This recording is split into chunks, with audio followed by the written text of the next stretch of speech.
Banks का क्या अर्थ होता है ये आज की इस वीडियो में सीख लेते हैं। बैंक्स जो है वो बैंक का प्लूरल होता है, यानी कि एक से ज़्यादा बैंक को हम बैंक्स कहते हैं। और बैंक का अर्थ होता है बैंक, यानी कि बैंक को हिंदी इंग्लिश दोनों में बैंक भी कहा जाता है। इसके अलावा इसका अर्थ होता है अधिकोष, ढेर, तट, पंक्ति, किनारा या भरोसा रखना।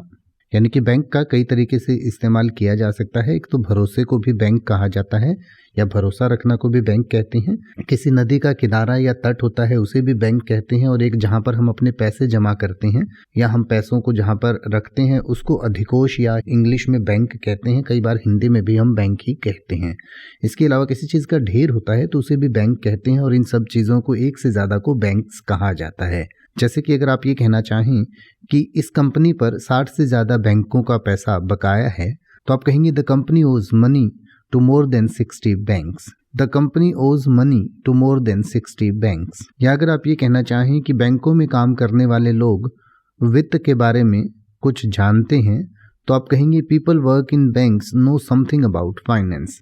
People work in banks know something about finance. अब आप ऐसे ही किसी भी वर्ड का मतलब हिंदी और इंग्लिश में YouTube पर सर्च कर सकते हैं। आपको मेरी वीडियो मिल जाएगी जिसमें आप बिना किसी फालतू बकवास के सीधा उस वर्ड का मतलब समझ पाएंगे। तो ऐसी ही वीडियोस को देखते रहने के लिए चैनल को सब्सक्राइब करें और बेल आइकन को प्रेस करें।